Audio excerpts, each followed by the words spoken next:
Everyone, कैसे हैं आप सब। आई होप आप लोग बहुत अच्छे होंगे और अपने पेरेंट्स का ख्याल भी काफ़ी अच्छे से रख रहे होंगे।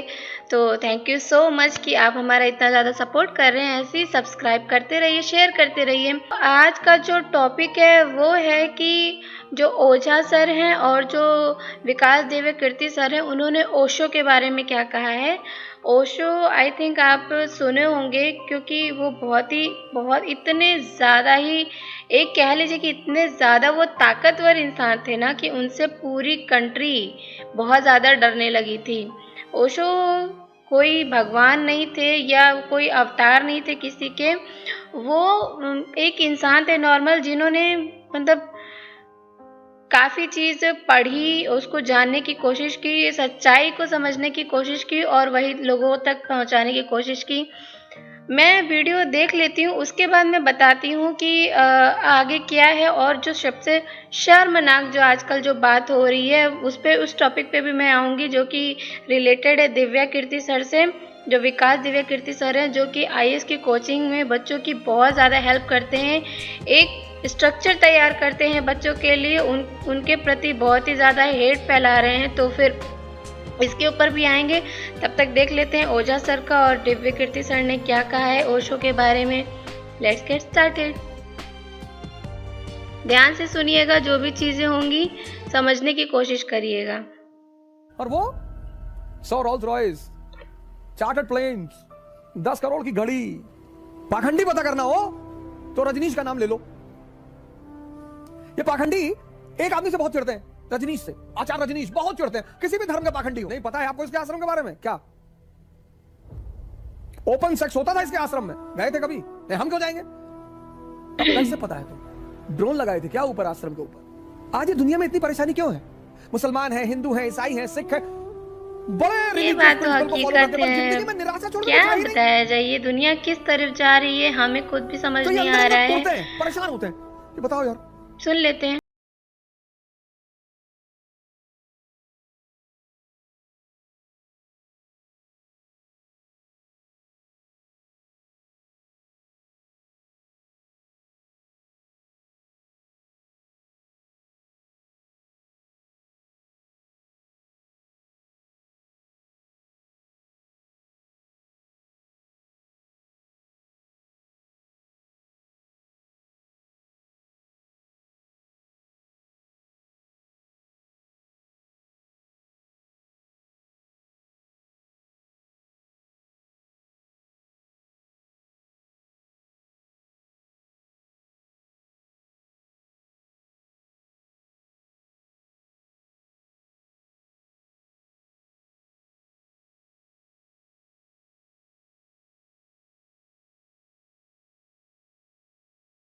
लेकर आए 9 किलोमीटर साइकिल।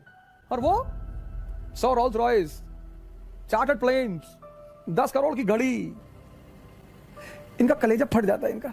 ये आज पाखंडी बढ़ गए हैं, इसलिए देश परेशान है, इसलिए दुनिया परेशान है। रिलीजियस बढ़ जाएंगे, कबीर जैसे लोग बढ़ जाएंगे, नानक जैसे लोग बढ़ जाएंगे, दादू जैसे लोग बढ़ जाएंगे। आप जानते हो ना, आप सोचो कि अगर आज देश की जनसंख्या 80% कबीर जैसी होती, साईं इतना दीजिए जामे कुटुंब समाए, तो ये परेशानी होती। बिल्कुल। आप सोच के देखिए, रिलीजियस आदमी कैसा कभी परेशानी नहीं पर रिलीजियस आदमी। क्योंकि रिलीजियस आदमी को एक फॉर्मूला पता चल जाता है। कौन सा फॉर्मूला? इंटरनल एनर्जी को हार्नेस कैसे किया जाए। बिल्कुल। इंटरनल एनर्जी को हार्नेस कैसे किया जाए, ये जो आंतरिक आजकल एनर्जी लोग है। रिलीजियस को ना एक एकदम कभी कभी तन ऐसे भी बदन आपको से दिखाई एकदम पड़ती है, उतार आप चुके घर में हैं कि लेटे, रिलीजियस भूकंप आ का गया, मतलब बहुत थके होता हुए है थे, एक दूसरे जो को स्पीड से आप भागते डिसरिस्पेक्ट हैं। करना, मारना आपने कभी पीटना सोचा और कि पता नहीं एनर्जी क्या कहां, क्या। यानी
बिल्कुल।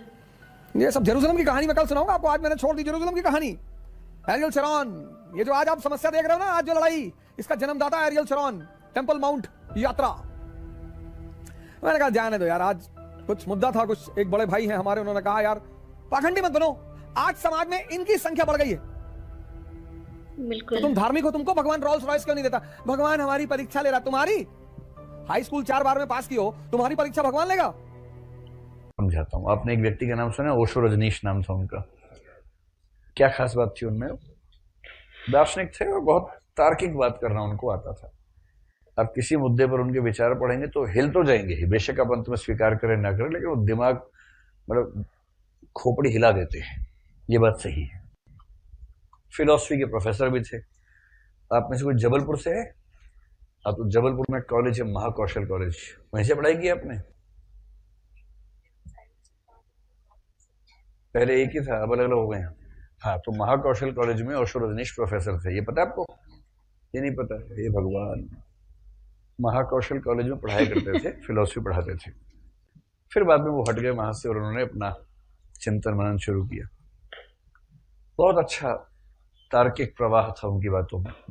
बिल्कुल। भारत के लोग पागल होने लगे, अमेरिका गए तो अमेरिका पागल हो गया, यूरोप गए यूरोप पागल हो गया, और अमेरिका में एक शहर बसा दिया, शहर का नाम था रजनीशपुरम।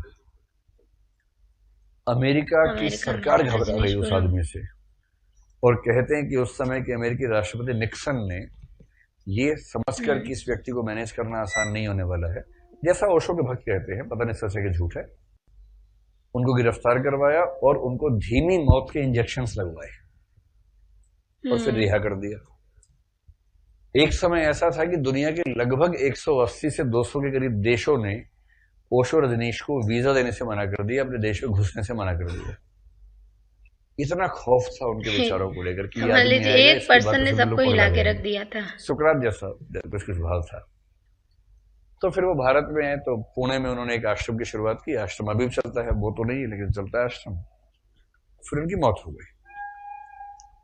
वो जीवन भर बड़ी तार्किक बात करते रहे, तर्क की बात करो, कल्पना की बात मत करो। अध्यात्म को मानते थे, लेकिन अध्यात्म को तार्किक तरीके से डिफाइन करते थे। जैसे कबीर है, आध्यात्मिक हैं, भक्त हैं, ईश्वर की बात करते हैं, किंतु तार्किक सीमाओं में रह के बात करते हैं, अतार्किक बात करने से बचते हैं। उसके बाद चेला जो होता है वो चेला ही होता है, किसी का भी हो। चेलत्व एक अपने आप में गुण है।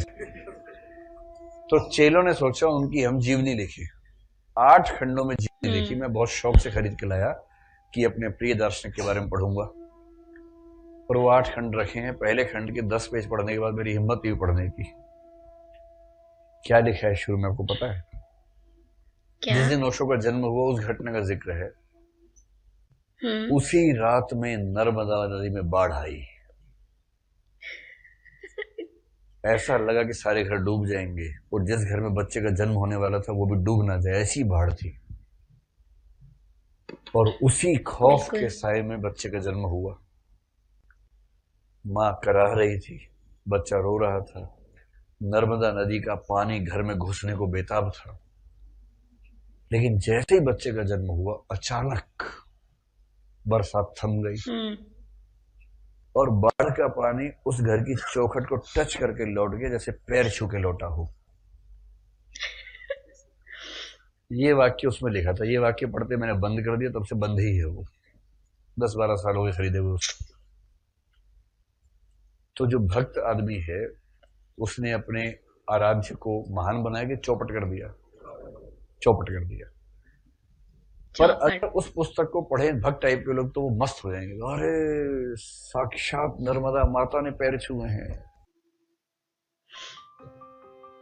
हाँ जी, तो आपने जो देखा था वो ओझा सर का और दिव्य कीर्ति सर का जो ये लेक्चर था ओशो के प्रति, या एक यूँ कह लीजिए सच्चाई के प्रति।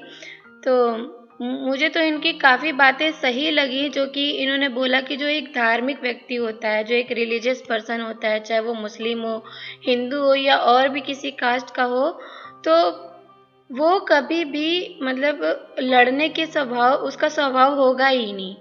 क्योंकि वो जानता है कि उसका जो रिलीजन है वो उसको सिखाता ही नहीं है कि मार धाड़ करो, लोगों को डिसरिस्पेक्ट करो। ये वो लोग होते हैं जो रिलीजियस अपने आप को बताते तो हैं लेकिन रिलीजियस 100% नहीं होते हैं। जैसे कि जितने भी हिंदू हैं, मुस्लिम हैं, सिख हैं, ईसाई हैं, उसमें से मैक्सिमम लोग ऐसे होंगे जिन्होंने अपनी बुक्स को नहीं पढ़ा है। मुझे ऐसा लगता है, अगर हम गलत होंगे तो गलत भी हो सकते हैं, लेकिन मैक्सिमम ऐसे लोग होंगे जो कि रिलीजियस बुक उन्होंने नहीं पढ़ा होगा, लेकिन अगर कोई रिलीजियस व्यक्ति इस बारे में बात करता है तो वो मारने काटने के फॉर्म में ही आ जाते हैं। अब बात करते हैं ये दिव्य कीर्ति सर के बारे में। तो विकास दिव्य कीर्ति सर एक बहुत ही अच्छे टीचर हैं। ये ओझा सर, ये लोग मिल करके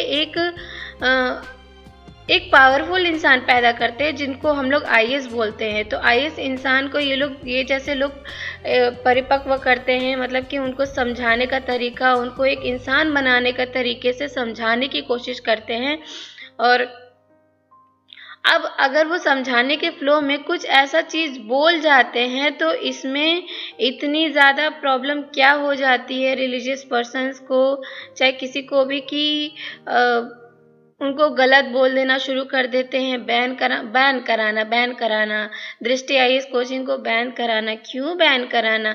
एक तो बड़ी मुश्किल से हमारे भारत में ऐसे टीचर अवेलेबल हैं जो कि बच्चों को अच्छी शिक्षा देते हैं, एक महान इंसान बनाते हैं, एक अच्छे रास्ते पे लेकर के आईएएस तैयार करते हैं, और उस पे भी हम लोग छोटी छोटी बातों को एक क्लिप काट कर, बल्कि इन्होंने अपने मन से भी नहीं बोला है, वो किसी बुक में लिखा हुआ था तो उसी बुक को इन्होंने हिंदी ट्रांसलेट करके बोला था, जिसकी एक छोटी सी क्लिप किसी ऐसे व्यक्ति ने जो कि जिनके पास काम धंधा होता नहीं है, वो बस यूट्यूब देखते हैं कि किसने क्या गलत बोला, क्या सही बोला, उसमें से इतना पार्ट काट करके और फैला देते हैं, वायरल कर देते हैं।